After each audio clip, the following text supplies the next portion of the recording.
I was poor, right? I was born poor. My parents were immigrants. We were talking about this, right? Yeah. Give them a background on your growing up.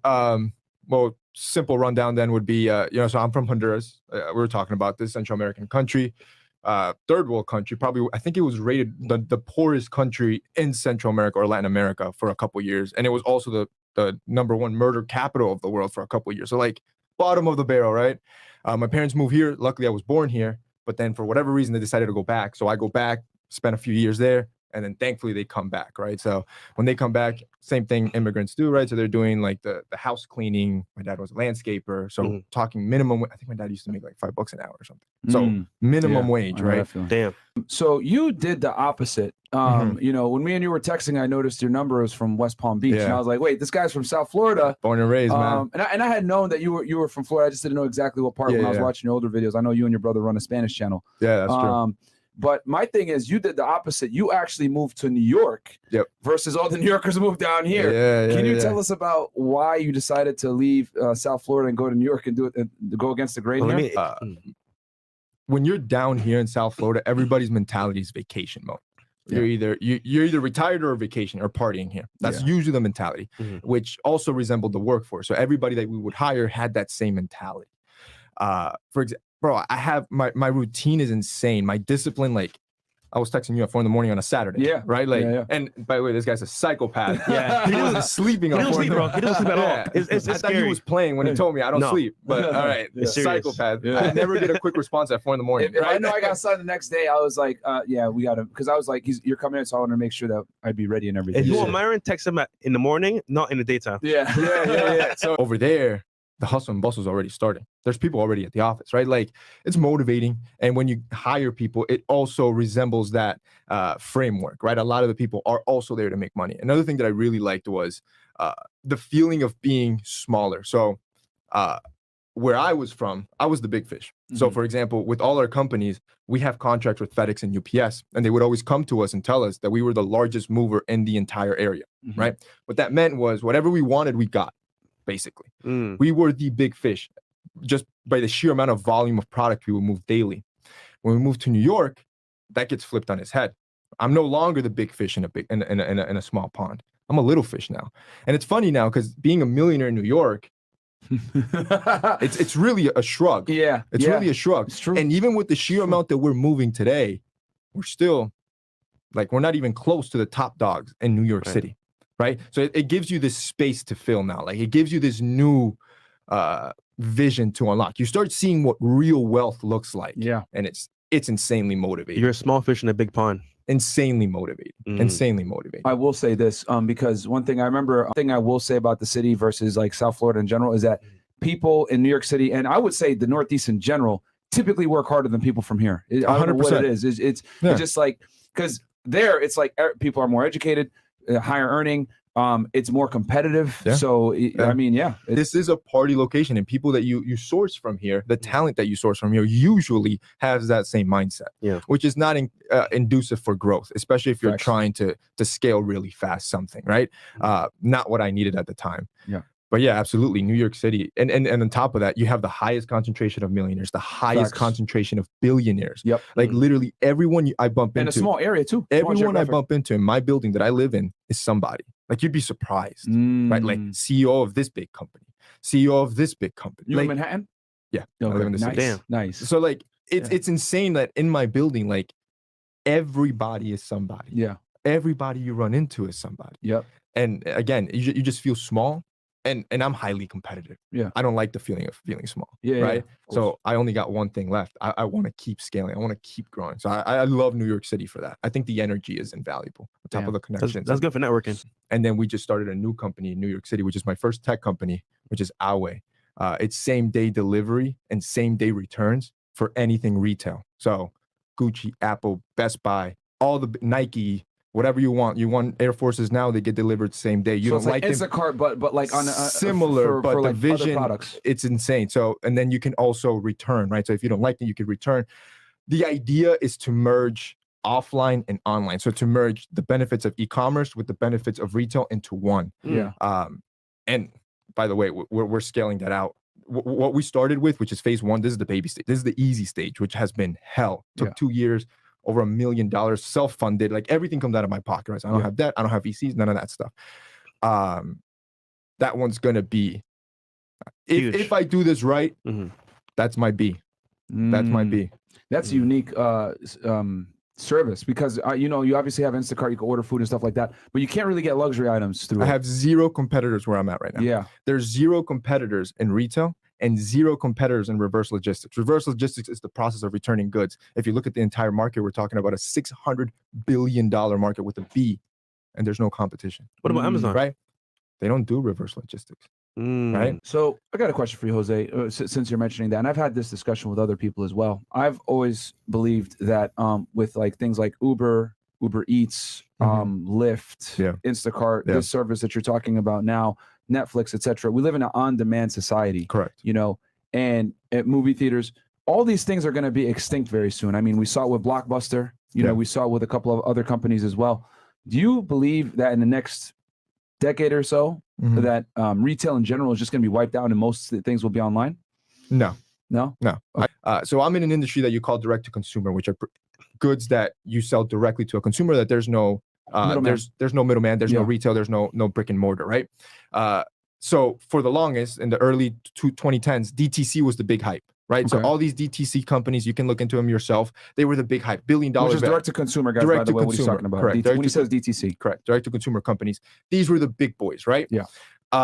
What ended up happening is with all these companies, they started scaling super fast. And a lot of it was through VC money, which is venture capitalist money, right? Investors, correct.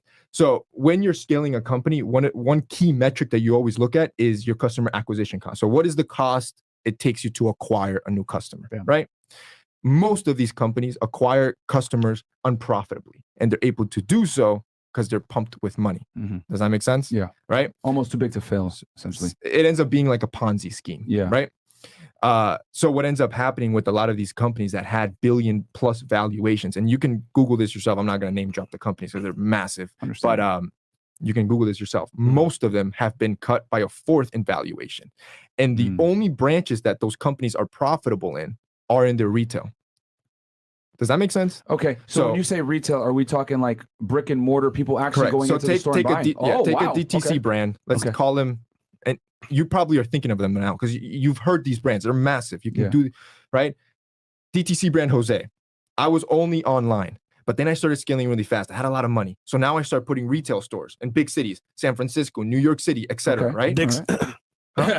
Dick's Sporting Goods? No, they were retail. They started retail, moved to e-com. Think start e-com, move to retail. Basically, what ends up happening is these brands now that when you start looking at their financials, completely unprofitable. And the only branches that are profitable are their retail sectors. Wow. Okay. So I'm learning. I don't think retail will die. And like I said, I don't think none of this is really valuable for the audience, but basically retail won't die and won't go anywhere. E-commerce won't go anywhere. I think they both will live harmoniously. And I do think that there is a new market to create that is a merge between retail and e-com that hasn't been tapped. That's where I'm going to come in. That's the goal with Awe. So with the phase that you're seeing now, by the way, I'm out 10 phases already. I've planned this out 10 years. I know what every single phase will bring out and yield.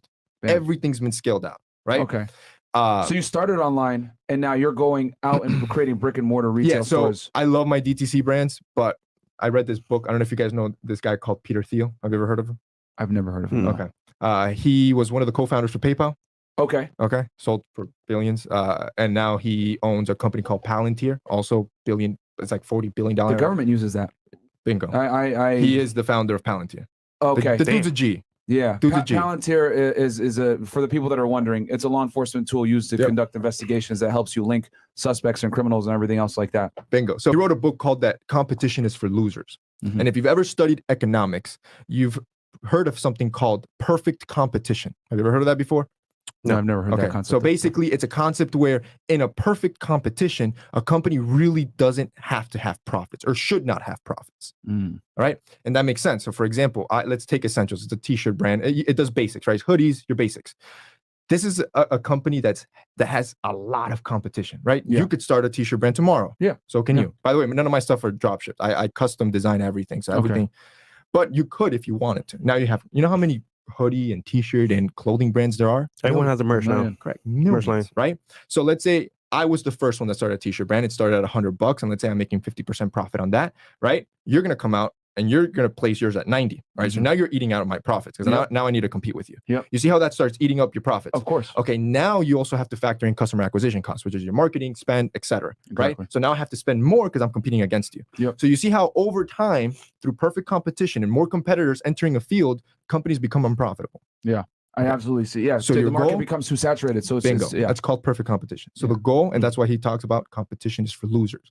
You should not be in an environment or you should not aim to try to scale something in an environment that's highly competitive because it's almost always going to lead to be unprofitable. Right? I like that. So for us, thankfully, we were profitable because we had a massive audience. So our customer acquisition costs are extremely low, right? But if you're a regular Joe Schmo, like a guy's watching that, I'm going to go start a t-shirt brand. Huge YouTube channel or something. Correct. Or I'm going to go start this. What's the point? You're going to lose money. You're going to bleed most of the time, like 99% of the time. Yeah, right? Like 80% of businesses are unprofitable, like closed within a couple of years. Right? Unprofitable in the beginning. And this is why business at the end of the day should be solving an actual problem, right? A true problem.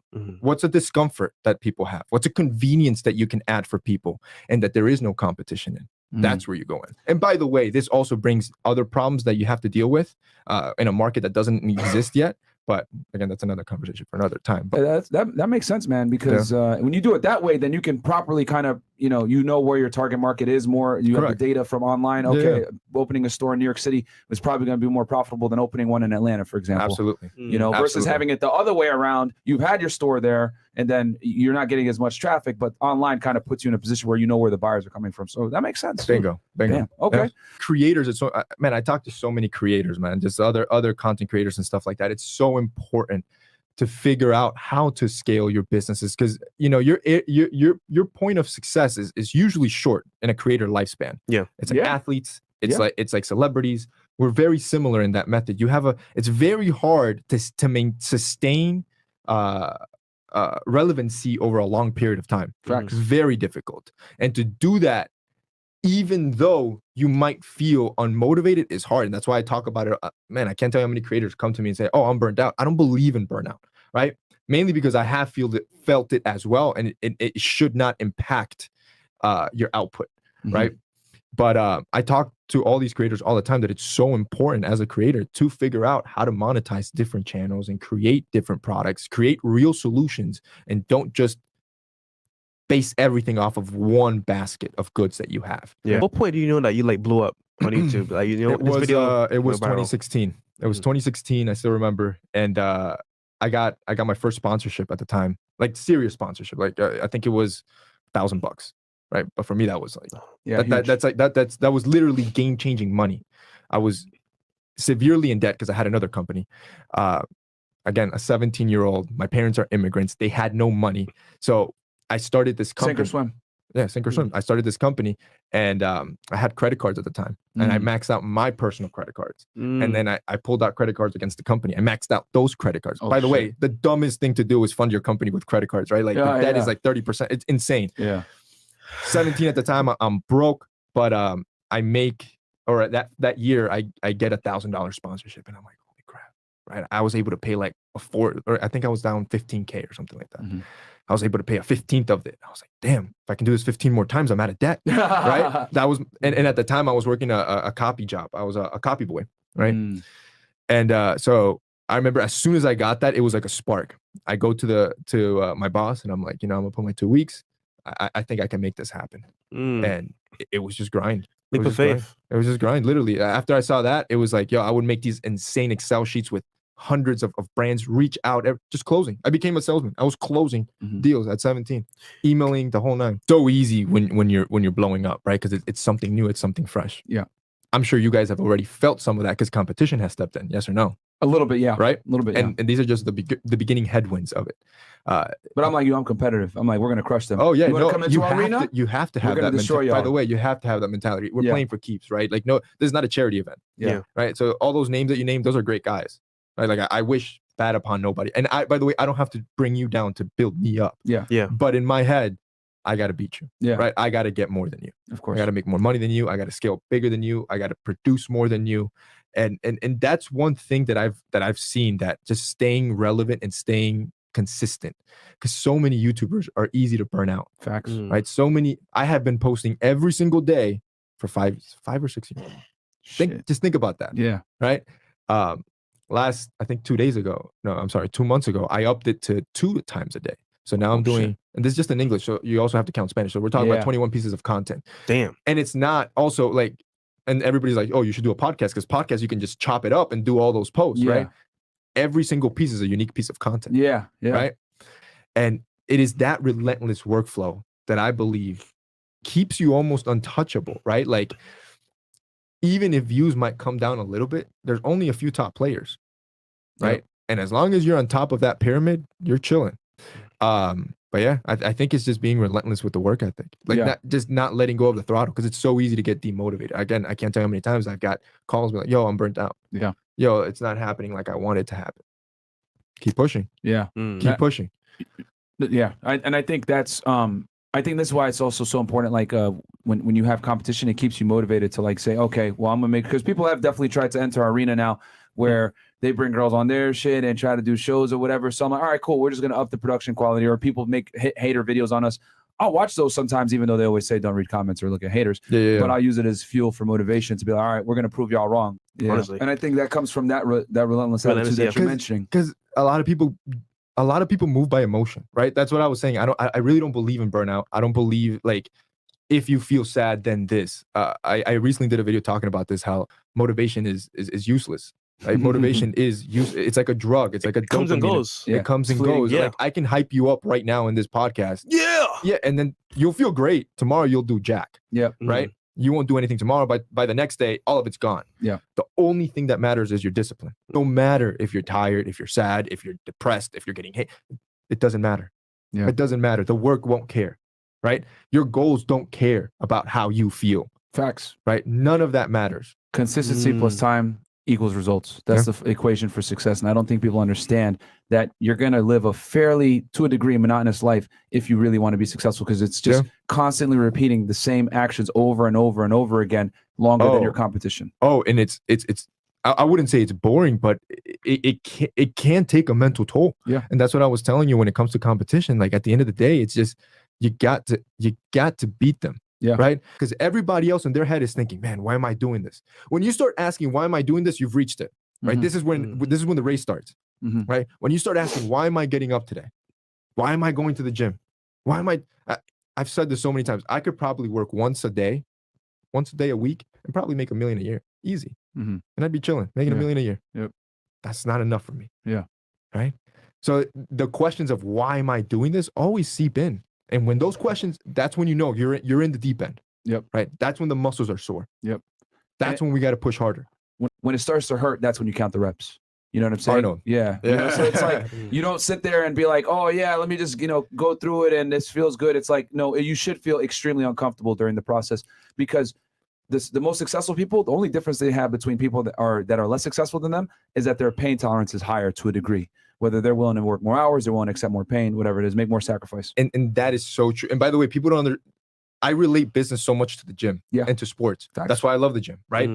When it sucks, when your muscles are tight and you keep going, right? And I saw your squat the other day, and it's like, oh, it now it's starting to burn. Okay, now I got it. Now I start going. You know what? You know how bad that is? Yeah. Doing 100 reps at 225. That's terrible. If you've ever done that, I have no idea. Terrible. My legs are still sore. Yeah, lactic acid burn. If you're not like laying on the floor because you've beaten yourself up, I don't think you worked out hard enough. And I do that mentally too, just because I feel like business is so similar to that. Yeah. Right. And going back to everything, the discomfort comes in every aspect of your life. Yep. So what does that mean? It's not only the mental toll that it's going to take, it's also the time sacrifices that you're going to make. Know what I want in life. Right? I know exactly where I want to be. And I know the sacrifices I have had to make my entire life, which I still have to make to this day. Right? Even with the family, I still have to work almost every day of the week. If I take a day off once a week, it's a blessing. Yeah. Honestly. Right? But it is that discomfort on every aspect of my life that I'm willing to take and endure that most people aren't. Right? Most people aren't willing to do that. Yeah. Most people would rather vacation. Get to a point where you're comfortable being uncomfortable. Yeah. And that's when you're really going to thrive. And you can't buy that. Either it's brought through despair or through ambition. And it's because you want something for either your family, for yourself. It has to be greater outside of you than just you. I think it's the despair, man. I think you hit it on the nail. Yeah. Yeah. No, So that's why I always say anybody that was born here, I don't care what skin color you are. Yep. You're already an advantage. Bam. Facts. You got everything. Said all the time. Right? You got everything you need. It doesn't. Your color doesn't matter. Bro, my parents didn't even know the damn language, bro. Yeah. Like they didn't even know how to speak the language, man. My mom comes from a village, bro. Like not a town, not a city. A village in a third world country. You know what that looks like? Huts and shit. Huts. Yeah. Dirt road. I could have been playing soccer in a dirt road. Yeah. That could have been my outcome. You have everything. You have AC, you have running water, you have a toilet, you have food, you have a roof. You got everything you need. What's your excuse? Yeah. You got everything you need. The entitlement and the just pussy mentality of so many people that live here. People have the goal. Here's the thing. They'll be like, oh, fuck the United States or all this other bullshit. In my head, I'm like, listen, bro, we're not perfect. Bro, but this is don't get me but there's started people on that man. fucking die to come here. And two things on that. One, especially if you're an immigrant and you're watching this, one of the reasons I'm so hungry, and I always say this, every decision and risk that I take, you ask me, would I risk it all again? Yeah. I would. I don't care, because everything that I do pales in comparison to what my parents did, right? My Facts. mom coming from a village that doesn't speak the language to move to America, just put that into perspective. That would be like us moving to what? France. Yeah. Right? With zero money, with nothing, and starting from scratch, not even knowing the language. And by the way, we have the internet now that could help us. Exactly. Imagine Google Translate and shit. Yeah, imagine back in the day. Then. Yeah. That's the biggest risk you could have ever taken. Right? So me moving to New York, pussy. Yeah. Those are pussy moves, literally. Yeah. Like it's not even that serious. When you put it into perspective, it's not that serious. So every risk that I take pales into comparison with what my parents did for us. And for us to throw away that risk that they did, slap in their face. Facts. To slap in their face. My parents always used to tell me if I was born in the United States, I'd be a doctor, I'd be a lawyer, you fucking pussy. Like, 100%. You better be a fucking somebody. I didn't come to this country for you to be a fuck up. And I was like 100%. Constantly every day. 100%. And you got to go through pain, because here's the thing. A lot of people don't go through pain, so they don't understand what pleasure is like. You know what I mean? They just think pleasure is the norm, and that's a problem. You need to really get punched in the face by life multiple times to be able to appreciate the benefits. I think leaving your comfort zone is important. It's like for me, I need to say Barbados might be third world. It's kind of developed, but I was comfortable back home, right? Yeah. Family's there, taken care of. It felt like I was being coddled too much. But when I left my comfort zone, I came to America. I didn't know anybody. I didn't know anything. I was pretty much jobless. I had to find a job right away. I had to work on myself for credit scores, all that stuff. When you leave a comfort zone, it's a new level of like challenge. And that challenge, most people need it, because in America, people are comfortable. Dude, you go to work. Sorry, you go to school, you get a degree, you go to work, 40 years, you retire. That to me is crazy, because you're stuck in a cubicle for 40 years and then that's it. And you die pretty much either alone or with some. The point is that like that comfort that people have, if you had your experience or Myron's experience of being an immigrant coming here with a family, you would not even look at that as an option. Yeah, no, and by the way, you said retirement, and I think that's also funny. People have asked me like, when do you plan on retiring? Never. Ever. Yeah. Ever. Till I can't make a thought. Like that's just not the idea of me being in a beach, just laying down, doing nothing, drives me insane. Well, I've tried it. Insane. Bro, retirement kills you. I have been around the world. Every vacation you can think of, right? Still doesn't matter. Nicest hotels you can think of, doesn't matter. My vacation is 2-3 days max, and I'm itching. I need to get back. Right.